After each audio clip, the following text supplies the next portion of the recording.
Ma buongiorno amici tichettiani. Ma buongiorno, ma dove siamo? Dove siamo? Ma che clima c'è? Ma dove siamo? Ma come siamo vestiti? Ma dove siamo? Dove siamo? C'è un motivo per cui è tutto grigio e siamo vestiti pesanti. Perché siamo alla fine del mondo. Alla fine del mondo! Alla fine del mondo? Veramente, c'è un segnale che lo testimonia. C'è tanto di cartello, esatto. Siamo arrivati in cima che più di così si casca nel mare. Anche perché da tanto che diciamo che noi si sale a nord, si sale a nord, si sale a nord e più a nord di qui C'è poco altro. c'è poco. Ancora non è finita. Qui siamo in una penisola e siamo precisamente nel paesino, non si può nemmeno definire tale, è proprio una frazione, si chiama John O'Groats e è famoso, è diventata un'attrazione diciamo turistica perché c'è il cartello, il segnale della fine, delle Land's End come la chiamano qui, cioè la fine delle terre. Davanti a noi vediamo le isole Orcadi. Pensate, siamo a una longitudine di 58 gradi, altri 8 gradi e si arriva al circolo polare artico. Pensate. Sempre i soliti 11-12 gradi, è freschino perché siamo belli vestiti. È metà mattinata diciamo e c'è poca escursione di gradi, nel senso che al massimo proprio la temperatura arriva di 18-19 gradi, non oltre, almeno d'estate. Poi lasciamo perdere i mesi invernali perché non le vogliamo sapere proprio. Abbiamo parcheggiato Charlie poco vicino, abbiamo fatto due passi a piedi, veramente 5 minuti e abbiamo diverse cose da vedere. Abbiamo delle casine colorate qui davanti a noi che tra poco vi mostriamo subito e poi andiamo a vedere anche un faro e vediamo se riusciamo a fare una piccola escursione. Perché come ogni penisola del nord che si rispetti, soprattutto scozzese, ci deve essere ovviamente il faro. E poi, non per ultimo, c'è proprio il punto più a nord, il capo nord scozzese, al pari di Nord Cap di Esatto. norvegese, e sarà la tappa finale della giornata di oggi, possiamo dire. Sì, speravamo di farvelo vedere con il bel sole, ma il sole è birichino e esce sempre alle 7:30 la sera. 7-7:30, sono giorni che... Però dai, a parte gli scherzi siamo fortunati perché se non piove e ci permette di fare tutte le riprese in tranquillità siamo fortunati, va bene così. Sì. E se siamo ancora più fortunati non è escluso che si possa fare qualche avvistamento. Speriamo, dai, incrociamo le dita. Ci spero tanto. Eccolo, mettiamo anche il nostro adesivo nell'apposita lavagna. Hanno creato la lavagna per tutti gli adesivi dei viaggiatori alla fine del mondo. E questo ragazzi è il segnale che indica la fine del mondo e addirittura ci dice che New York è 3200 miglia, le Orcadi 8 miglia, le Shetland 150 miglia. Le Orcadi, che sono queste isole qui davanti a noi, sono veramente vicine. C'è anche il traghetto che porta le persone a fare una visita. Come vedete anche qui la zona è interessata dalle maree, ora siamo in bassa marea e queste sono le case colorate di cui vi parlavamo. Marta è già lì che fa le foto, vediamo se esce anche uno spiraglio di sole e ce le fa ammirare ancora più luminose, però già così comunque hanno il suo fascino. Prima erroneamente vi ho detto che queste che si vedono sono le isole Orcadi. Questa che si vede, la più vicina, è l'isola di Stroma, che è un'isola a sé, mentre il resto sono effettivamente le Orcadi, quelle un pochino più lontane. Infatti il cartello dice 8 miglia, questo è meno di 8 miglia. Esatto, io ho fatto tutta una cosa generica. Questo segnale poi non lascia dubbi, il polo nord si trova solo a 2200 miglia, circa poco più di 3500 km. Quindi veramente siamo un buon punto verso nord.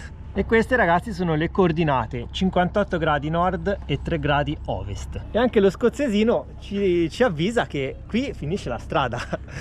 Siamo più in su non possiamo andare, se non a nuoto. O con il traghetto. Però a nuoto vi avviso, a parte l'acqua fredda, ma ci sono anche le orche. Dice che passano qui orche e balene. Speriamo di vederle. No, volevo dire un'altra cosa, che da qui partono i traghetti per le Orcadi. Però proprio da questo porto solo passeggeri a piedi, quindi non imbarcano i veicoli. Intanto i pescatori escono dal porticciolo per andare a prendere un po' di pesce, e qui, sempre per effetto della bassa marea, vediamo tutte queste rocce di taglio molto particolari. Occhio poi a non cadere in acqua, perché è pieno di meduse, anche belle grosse, eh?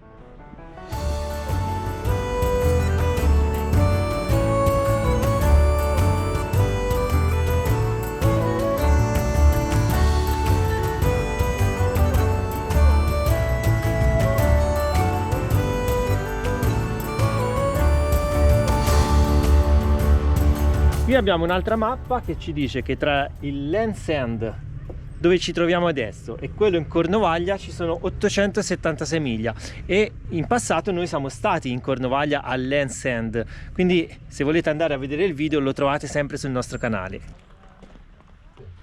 Oh. No, se suona quella mi manda fuori di capo, Ti fa i capelli lisci. Già che i miei capelli sono stato pietoso, ma poi con questa... Gliela liscia. Con questo affare qui. Pensate che questo affare qui serviva per proteggere le navi in caso di nebbia dagli scogli. Infatti era l'antica tromba, la sirena del vecchio faro. Passeggiando ci stavamo chiedendo l'origine del nome di questa frazione, cioè John O'Groats. Il dubbio c'era, no? Che fosse intitolata a una persona. Arrivando qui, in questo pannello informativo, c'è la storia infatti di John Groats, che altro non è che proprio una persona che ha vissuto nel periodo del 1496, originario dei Paesi Bassi. È stato colui il quale ha voluto creare, su commissione del re ovviamente, l'ha finanziato il re del momento, un traghetto, pensate un po', per raggiungere le Orcadi. È stato il primo che ha voluto creare un collegamento stabile con le isole qua davanti. Tant'è che la sua compagnia effettivamente durò per 250 anni. Un aneddoto poi curioso sta nel fatto che nella successione di John O'Groats ci furono ben 8 persone della famiglia che si contendevano il potere, e quindi lui risolse la questione mettendo tutti a sedere intorno a un tavolo ottagonale e disse loro che chi fosse seduto a capotavola poteva prendere le redini della famiglia, del potere. E qui vediamo anche una foto d'epoca, il John Groats House Hotel, dove fu costruita una torre a 8 lati proprio in memoria della sua storia. Che poi l'hotel a ottagono è proprio questo bianco accanto alle casette colorate. E questo che troviamo spesso lungo il nostro percorso è il cardo, che è il fiore nazionale della Scozia. Lo troviamo in tante immagini, anche su mezzi commerciali, in tanti posti, in tante situazioni. È una curiosità che volevamo trasmettervi. E come dicono molti iscritti sul web, è secondo solo al tessuto quello scozzese che si chiama tartan. Quindi quando vedete questi due simboli non si può parlare altro che di Scozia. E poi ovviamente lo trovate anche nei cartelli stradali delle strade panoramiche più belle di tutta la Scozia. E attrazioni turistiche da visitare, c'è proprio un bollino blu, stile banana famosa, ma all'interno di questo bollino blu, che è riportato in ogni dove, c'è il disegno del cardo.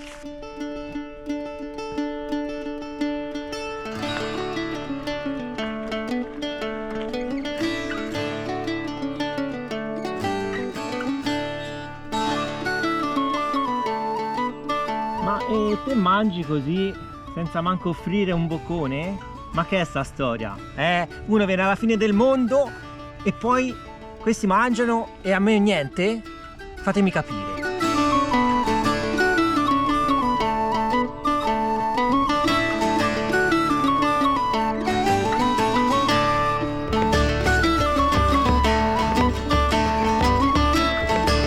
E qui ragazzi abbiamo anche una bellissima mappa. Molto bella, del nord delle Highlands. Noi siamo qui, proprio in questo angolino. Questa è l'isola di Stroma. L'isoletta di Stroma. Però, come vedete, non è la parte più alta della Scozia, del continentale, ma è questo punto qua, che si chiama Dunnet Head. E noi vogliamo andarci. Però prima cerchiamo di raggiungere il faro. Guardate che paesaggio che ci si prospetta davanti. Oltretutto è uscito il sole. E vai!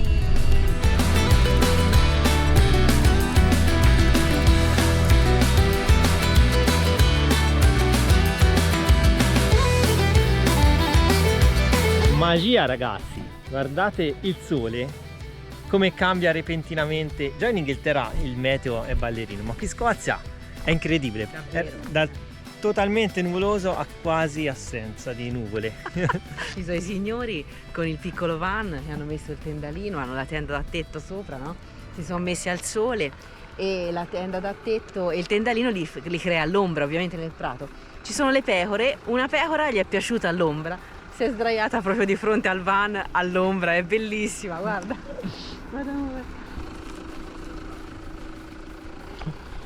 Via, vai a prendere un po' di sole. Il sole è raro qui e vanno all'ombra, ma si può. E questa da dove è uscita? Dalla tenda. È anche un po' zoppicante, porina. È uscita dalla tenda di loro, tranquillamente. Gli piaceva, scusa, gli piace il campeggio, dov'è il problema?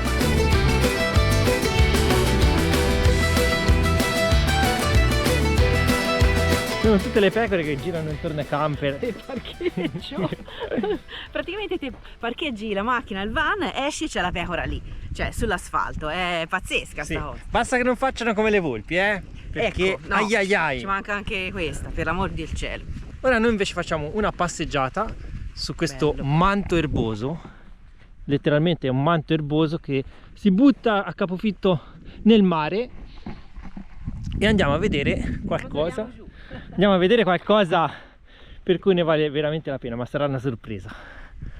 Rotoliamo giù come le zucche. No, non è il caso perché arriveremo all'acqua che è gelida secondo me.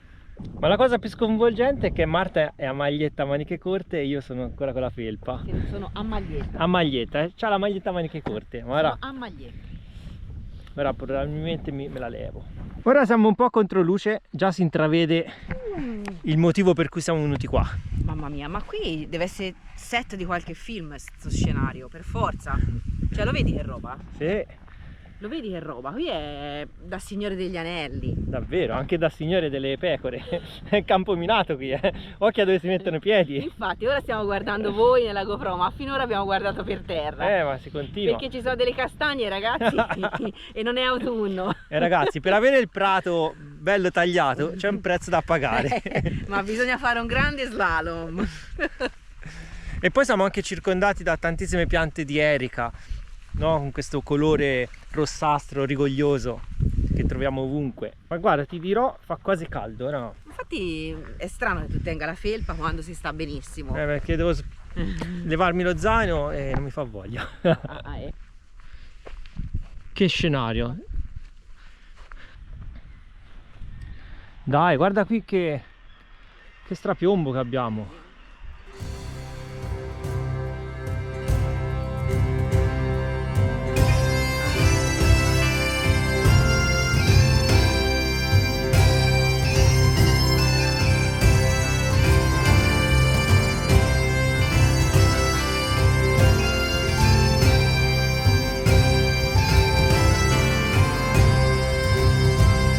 C'è questo spacco, questo canyon pieno di gabbiani che sembra l'impronta di un dinosauro.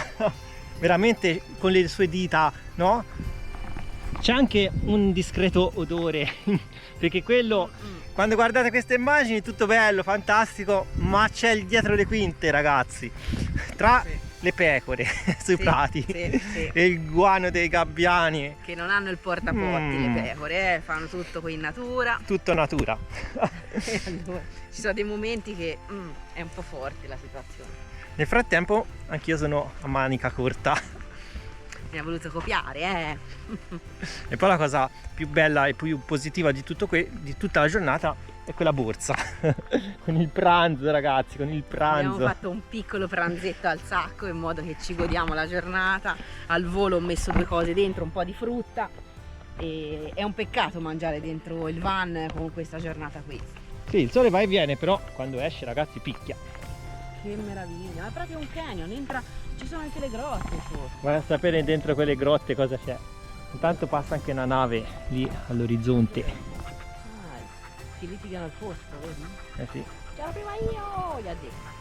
Delle rocce. È un condominio. Sì. Un condominio di quelli tipo i condomini cinesi, no? Quelli a 1000 piani, ultra popolari. E lì è uguale, Guarda che roba. Ma è bello sto canyon.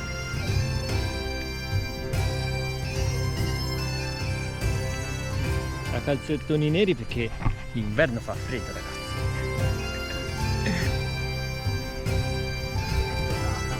Siamo quasi arrivati alla meta, davanti a queste due formazioni rocciose a punta. Ora ci avviciniamo, c'è da fare tutto il percorso sulla scogliera. Vedete tutti questi prati che poi finiscono a picco, a strapiombo, ma c'è la rete, quindi non vi spaventate, che la rete protettiva evita che la gente possa ruzzolare di sotto.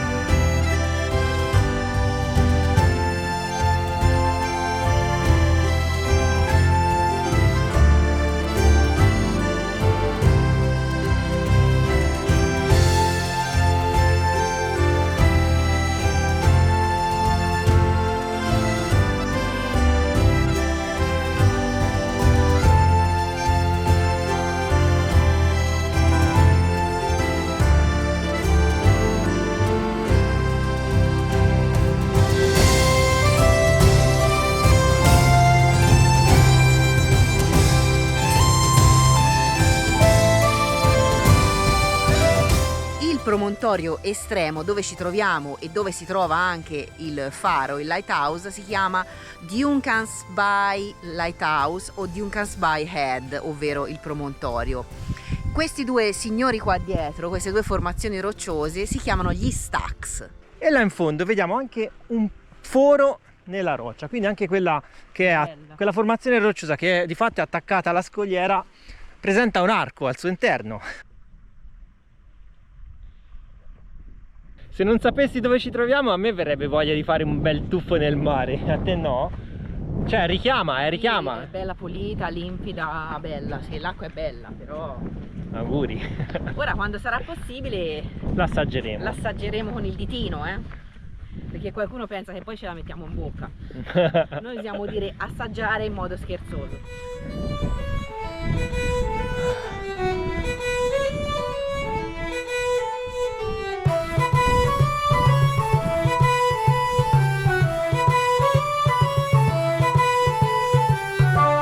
Guardate alle nostre spalle che salita ci siamo fatti.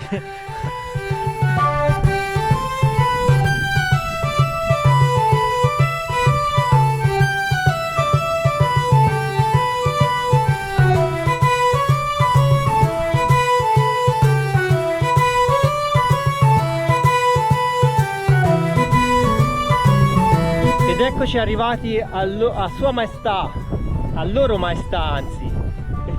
Stacks che si staccano dal mare, vai a sapere nel corso dei secoli, dei millenni, come si è trasformata questa costa.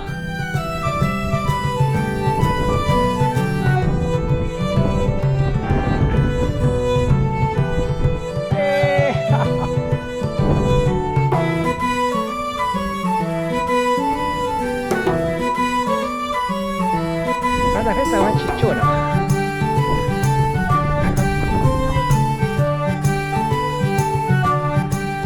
Ecco Charlie! Salutate Charlie! Beh.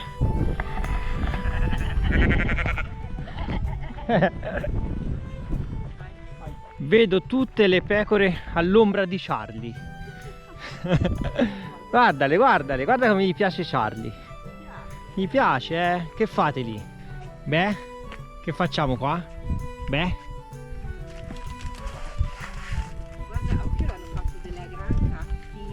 Ah, ora la portiamo tutta dentro. Ma che c'è, il raduno?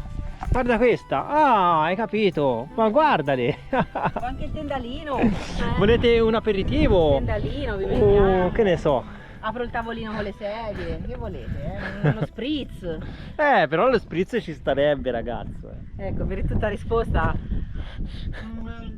Vedi? Ci ha mandato... Che lingua parla? Ci ha mandato a quel paese. Gaelico parla. Ci ha mandato a quel paese la pecora. Queste cose solo alla fine del mondo accadono.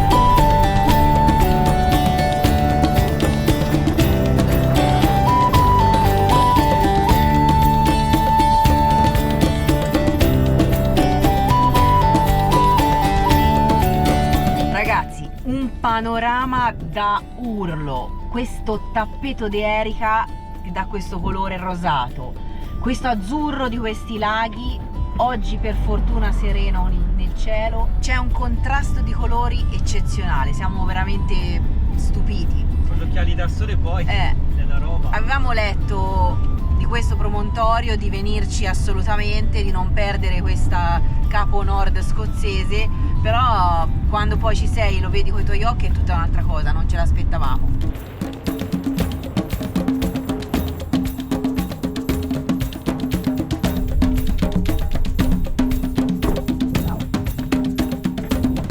Eccoci arrivati ragazzi, abbiamo raggiunto un altro prestigioso traguardo con il nostro mitico Charlie. Siamo in cima alla Scozia! In cima alla Scozia in tutti i sensi!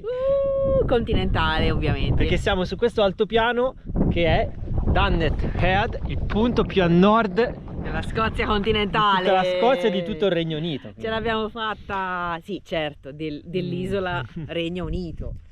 Con questa giornata poi, fatemelo dire. Guardate, ma chi l'avrebbe mai detto? Ormai lo voglio dire. Scusate, cioè, siamo un po' sopra le righe. Siamo euforici. Siamo euforici perché è un punto tanto desiderato, è un punto bello, importante, e poi con una giornata così veramente. Qui le mucche non passano, ma i tickets sì. E andiamo verso il faro. Ed ecco qui Dunnet Head, il punto più a nord di tutto il Regno Unito. E come vedete, per i fortunati è possibile avvistare i puffin. Però tra il dire e il fare c'è di mezzo il mare, e qui di mare ce n'è tanto. Siamo circondati. Non me lo dite che ci sono rimasta male, che non l'ho visti. No ragazzi, sono emigrati. Abbiamo già detto che praticamente a un certo punto della stagione emigrano per trovare altri posti, non sappiamo se più caldi o più freddi, però niente, non ci sono più.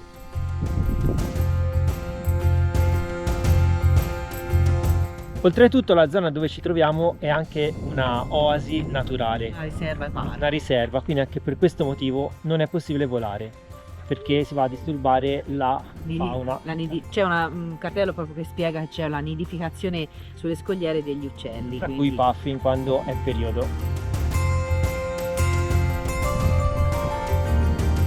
E questo è il faro che troviamo qui, che ha una storia molto particolare. Il faro è stato costruito nel 1831 da Robert Stevenson, che pensate un po' era il nonno dello stesso Stevenson che scrisse L'isola del tesoro. Il faro di per sé, come vedete, non è altissimo, è alto solo 20 metri, ma è la sua posizione che è molto alta, a picco sul mare, ed è uno, se non il più importante, dei simboli di questa parte di Scozia. Là sopra vediamo un'altra di quelle trombe rosse, questa però è funzionante, questa vi avvisa in caso di nebbia.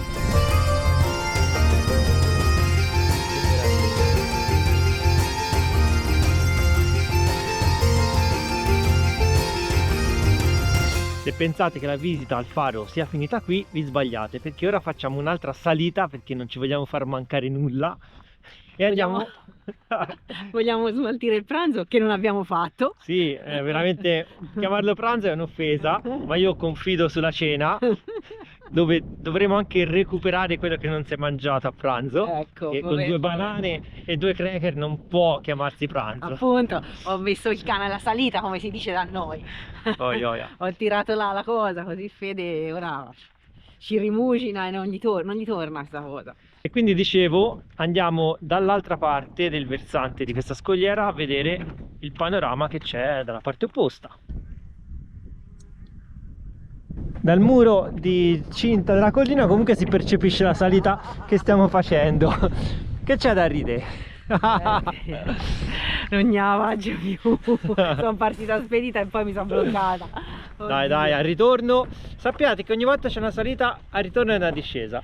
Sì. E poi, se questo non bastasse, pensate ai salmoni che abbiamo visto. Questi salmoni me lo sta ripetendo da ieri. Dopo i loro sforzi, i nostri, cioè, sono veramente quisquiglie. Ridicoli.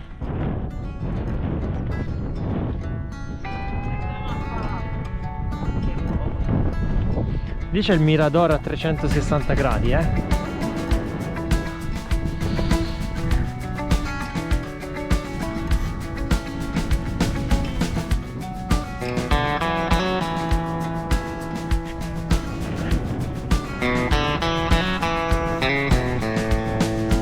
E qui ragazzi siamo in cima al mondo, alla fine del mondo. Si vede tutto blu intorno, sopra, sotto, dietro, di lato, anche i laghi. I laghi, tra l'altro a forma di cuore. Sono quelli che vi mostravo nel percorso fatto con Charlie. Questa è la parte bellissima di Highlands che attraversiamo per arrivare qua al capo, alla testa, diciamo.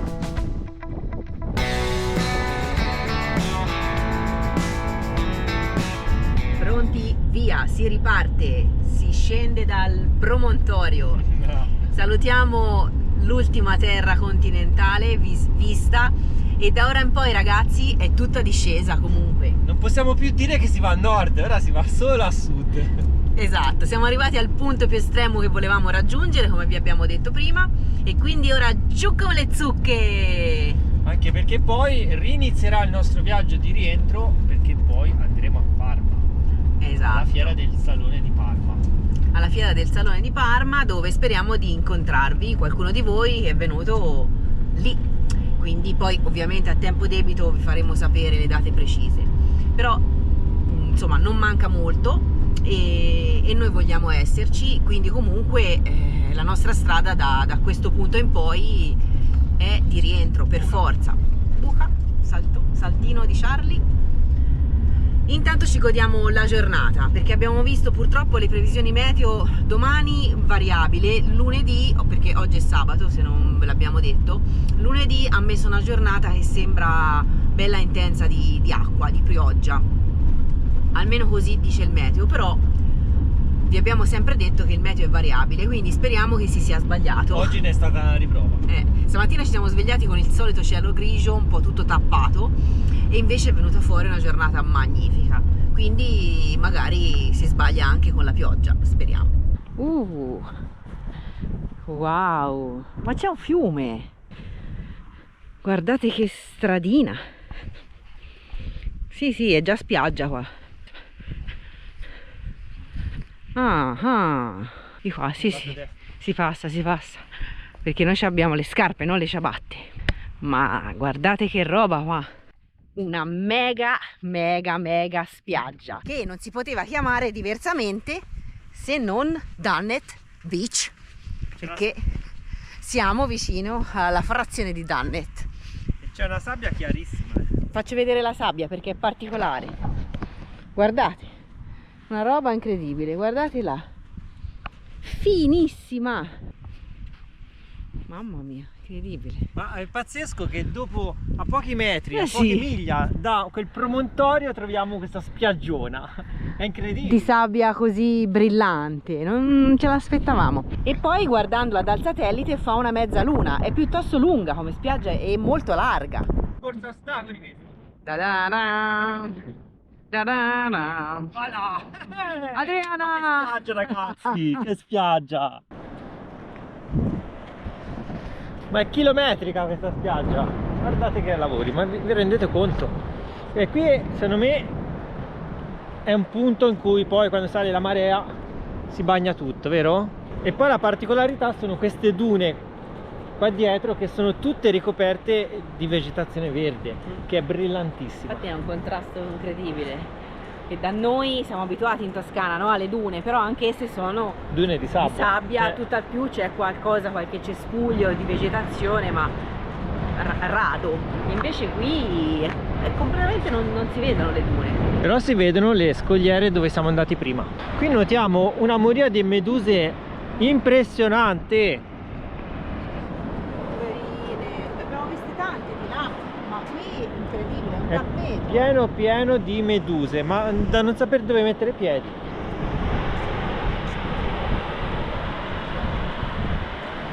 Noi volevamo assaggiare il mare, ma qui ragazzi è lontano ed c'è un tappeto di meduse e non ci si fa.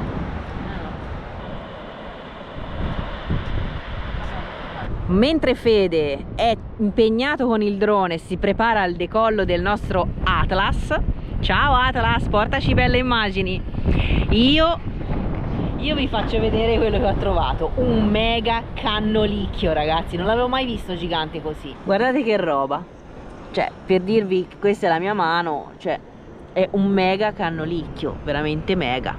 Cosa ci deve essere in questo mare?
Guardate qua che chela gigante, è più grande della mia mano. Immaginate un po' il granchio come doveva essere.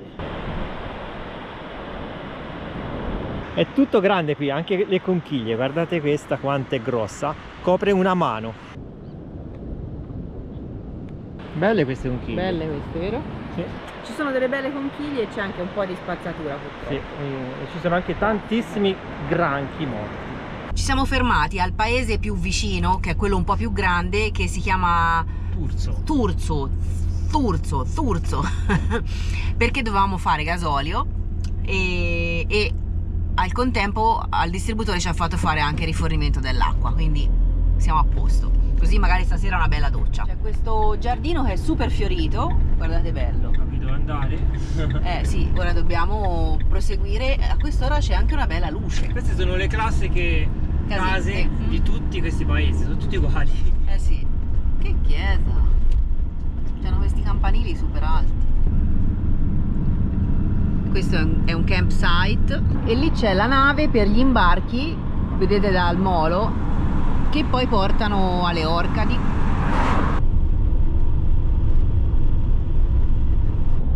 Ripartiti con Charlie, stiamo percorrendo la strada costiera che si chiama NC 500, è quella più famosa, è quella più turistica ovviamente. La direzione in questo caso è verso ovest, abbiamo lasciato la parte nord-est e andiamo verso ovest. Ora non ci resta che cercare un posto per la notte. In questa zona non è così facile perché abbiamo letto che ci sono moltissimi parcheggi, come prediligiamo noi in Libera, che sono no overnight, cioè non ci si può sostare la notte e dormire, e questo probabilmente pensiamo perché vi mandano nei campeggi, nei campsite, nelle aree di sosta attrezzate. Quindi noi vogliamo rimanere a dormire in Libera, cercheremo un parcheggio dove è consentito stare, vediamo, anzi più che altro speriamo che sia facile.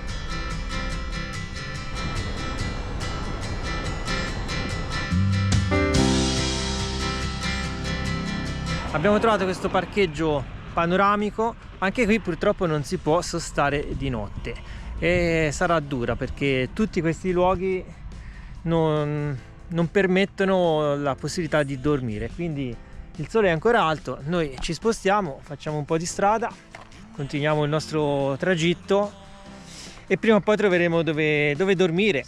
Purtroppo qui a nord lo sapevamo che non ci vogliono.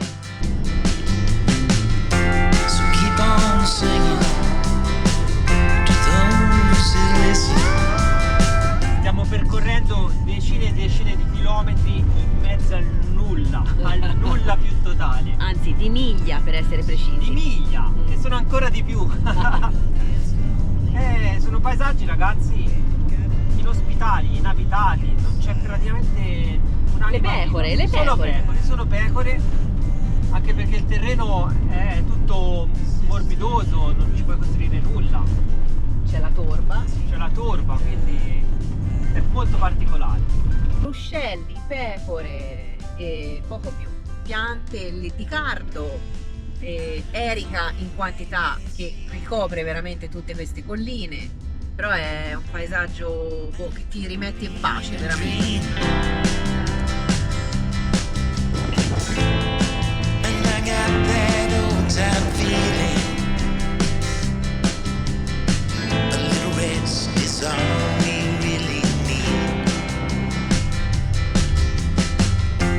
Un'altra griglia per le mucche e si salta. Si smonta Charlie! Poverino. Mettono ogni tanto su strada queste griglie per non far passare il bestiame, no? Però insomma sono un po' fastidiose per i veicoli perché salti tutto.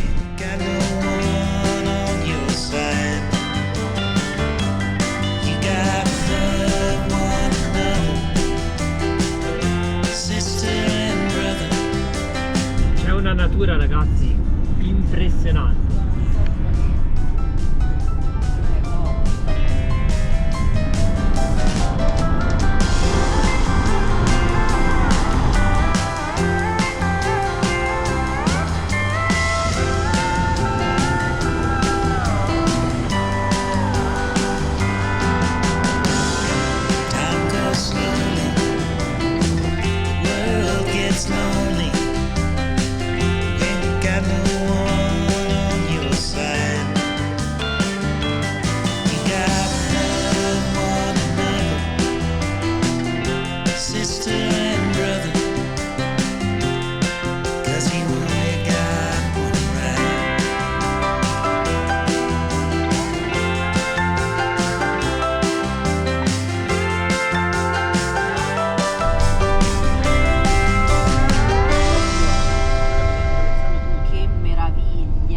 Che meraviglia di natura! Questo è un fiordo, ragazzi, un fiordo. Guardate com'è immenso.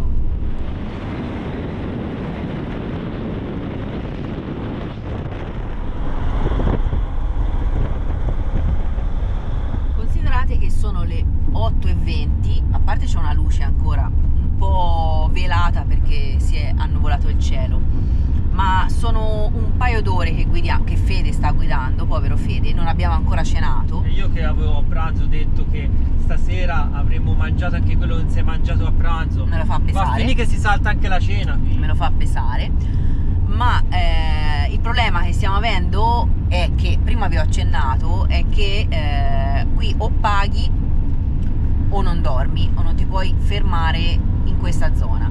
Abbiamo letto diversi diari di viaggio, recensioni, commenti su Park4Night, dove praticamente tutti i viaggiatori riportano che non sappiamo se c'è una legge, ma a questo punto la diamo per sì, che ci sia una legge che vieta il campeggio libero su questo territorio, su questa parte del territorio, perché fino alla zona che abbiamo visitato stamattina non ci sono stati problemi. Da questa contea invece ce ne sono, ci sono tutti i cartelli, e anche nell'applicazione che usiamo, ripeto, Park4Night, ogni parcheggio è solo giorno, c'è scritto no pernottamento, no overnight.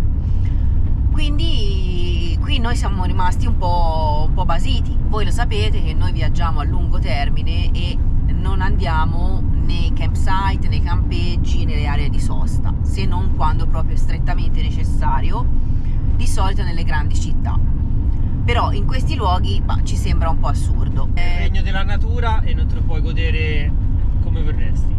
Quando non c'è nulla, che a chi noia dai, a chi dai noia? Non dai noia a nessuno.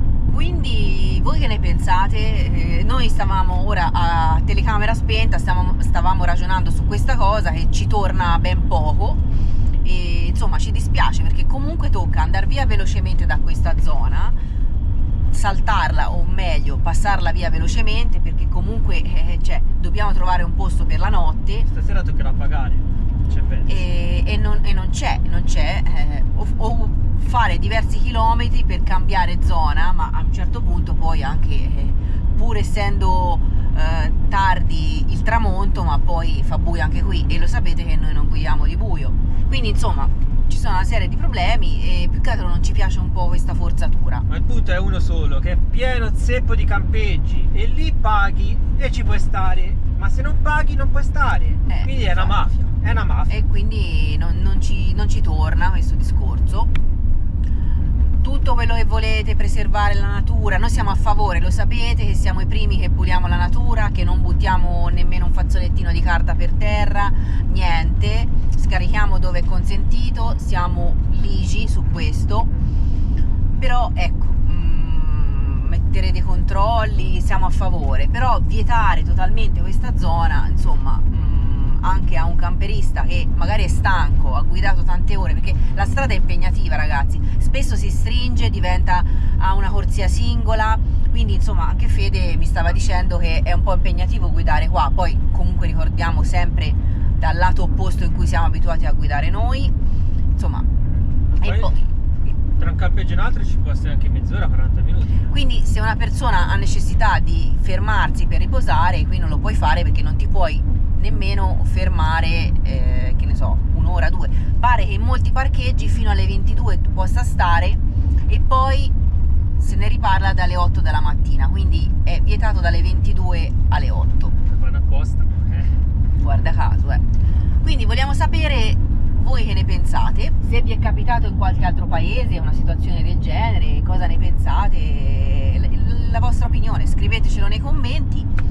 Noi speriamo di arrivare tranquilli e riposati, che Fede non mi mozzichi un braccio a me dalla fame, perché me l'ha detto un sacco di volte, ha fame. Potremmo anche fermarci e mangiare, ma poi dopo tocca fare queste strade di notte. Infatti. Perdi tutta la bellezza che offre. È quello. E il territorio è vasto, non è che si tratta di pochi chilometri, perché se no ci fermavamo là dove eravamo, ma anche lì c'erano parcheggi dove non potevamo rimanere. E meno male abbiamo fatto il diesel, perché se no qui rimani a piedi, non vedete che ti viene a prendere. Esatto, un altro consiglio che vi diamo quando affrontate queste zone remote qua, diesel pieno, serbatoio pieno, perché insomma non ci sono distributori, se non così distanti, insomma. Vabbè, vi terremo aggiornati.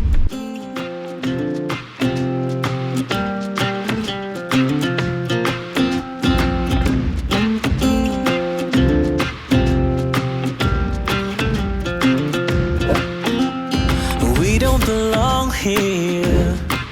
I want more out of life.